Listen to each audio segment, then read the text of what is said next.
VD. Satheesan മുഖ്യമന്ത്രിയായി അധികാരമേൽക്കുമ്പോൾ ചെറുപുഴയിലെ ഒരു പഴയ ആവശ്യം വീണ്ടും സജീവ ചർച്ചയാകുകയാണ്.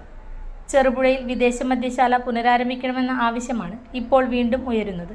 പ്രത്യേകിച്ച് ഓട്ടോറിക്ഷ തൊഴിലാളികളും ഒരു വിഭാഗം വ്യാപാരികളും ഇതിൽ വലിയ പ്രതീക്ഷയിലാണ്.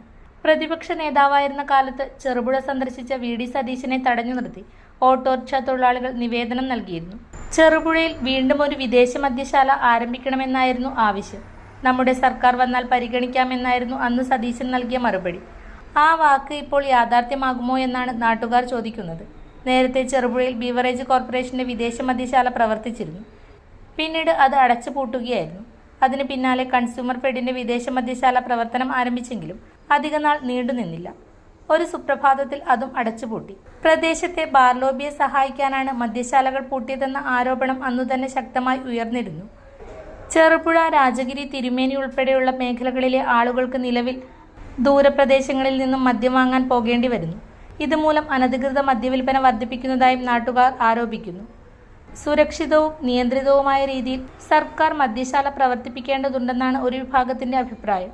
പുതിയ സർക്കാർ രൂപീകരണത്തിനൊപ്പമാണ് പഴയ നിവേദനങ്ങളും ആവശ്യങ്ങളും വീണ്ടും പുറത്തുവരുന്നത്. വി.ഡി. സതീശൻ നൽകിയ വാക്കു പാലിക്കുമോ എന്ന് കാത്തിരിക്കുകയാണ് ചെറുപുഴയിലെ ഓട്ടോറിക്ഷ തൊഴിലാളികളും ഒരു വിഭാഗം നാട്ടുകാരും.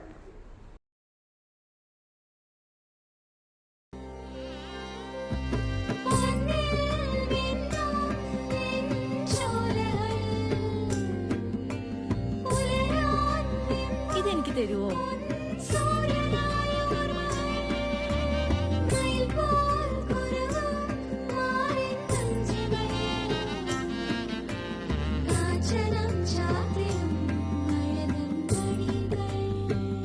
ചില ബന്ധങ്ങൾ പവിത്രമാണ്. കണ്ണും നിറയും മനസ്സും നിറയും. സ്വന്തം ജോസ്കോ ജ്വല്ലേഴ്സ്. ഇനി സംശുദ്ധമായ സ്വർണം ചെറുപുഴയിൽ.